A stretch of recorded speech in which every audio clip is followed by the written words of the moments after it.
It's Radio BDC teaming up with Sapporo Beer on International Sushi Day. I'm Adam 12 and Henry Wong is here from Ten-Ichi and Natick. How are you? Nice to meet you. It's good to meet you too. I have to say, I was doing my homework. I wanted to find out about the restaurant, and I was able to watch your feature on the Phantom Gourmet. And now I want to come to the restaurant like today. It's just, I mean, it's a great restaurant you have there in Natick, and you have the three-pronged attack. You have the dim sum, you have the hot pot, and then of course you have the sushi bar. But I want to talk about this though because I saw this when you're featured as well. A lot of torch work with the with the makis. So talk about that because a lot of people think, well, it's sushi, it's raw fish, it's not to be cooked. So what does the torch do? Well, the torch, what it is like not just like seafood itself, meats.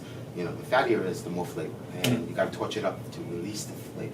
Okay. And then of course you got some sushi lovers that are not as adventurous. Okay. Just the sense that it's semi-cooked for them. It's like, okay, I can deal with that, and that's what we do. You know, and then of course there are certain sauces that you need to be heated up for it to release the flavor and to combine with other ingredients to make it different.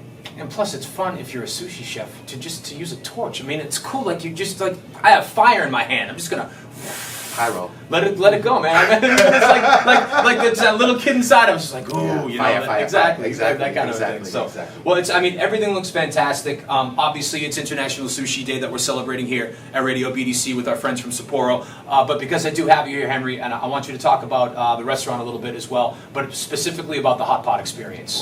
Well, hot pot, for people who don't know it, what it is very traditional Asian, not just Chinese in general, throughout all of Asia. Yeah. Started off at Genghis Khan era.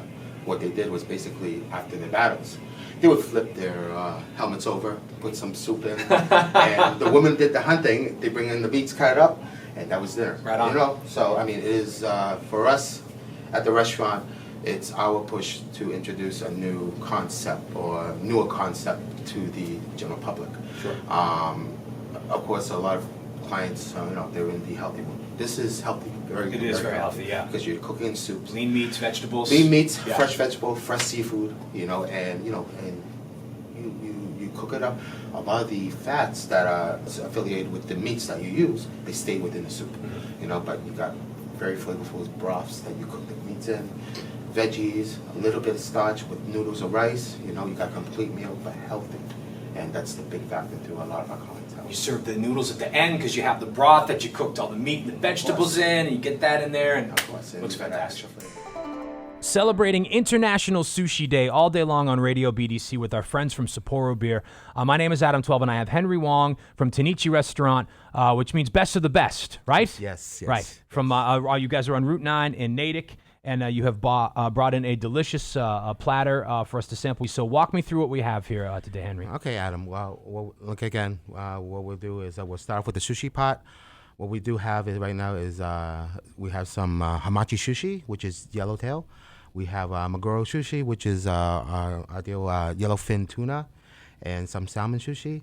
And sashimi-wise, we have some ebi shrimp. And escola, which is better known as a super white tuna for sashimi.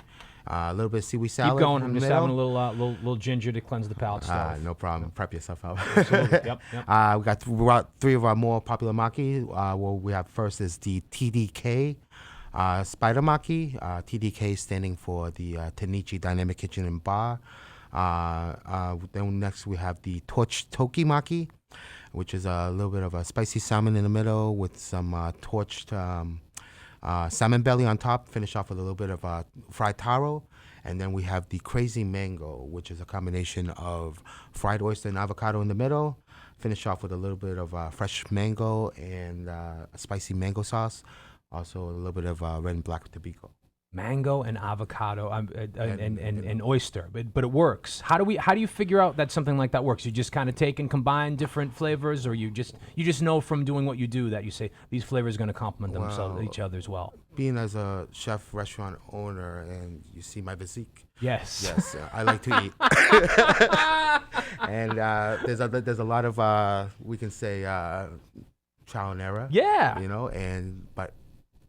Besides myself, a little bit of my crew at the restaurant, we do a lot of taste testing. Excellent. And whatever passes their grade, we pass it on to the customers. I like that. That's a good system to have. Give me an example, if you can think of one, of a combination you've tried that has not worked. You said, oh, let's try this, and then you've put it together and tasted it and said, okay, let's never make this again.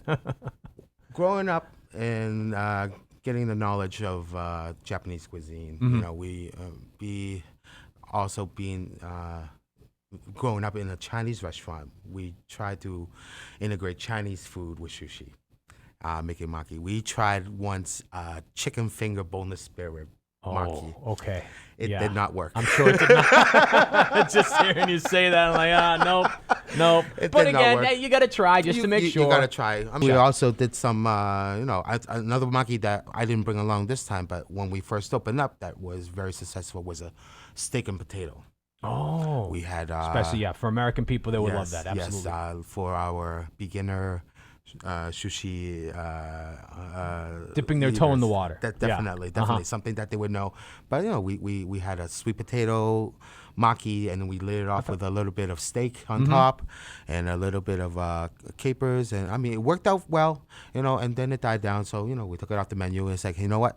We got something else new. Right now, what we're doing that's really working well is black pepper chicken maki that we finish off with a little bit of avocado on top.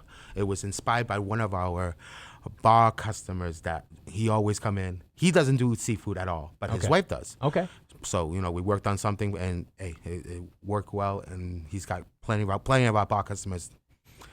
Now, it's not just the sushi bar at Ten-Ichi. You have you have dim sum, which is great, and then you also have the hot pot, which is fantastic. It's at the table. Yes. And talk just a little bit about the hot pot experience, because it's great. The hot pot, what it is you're cooking food at the table in broth, or very highly flavored broth.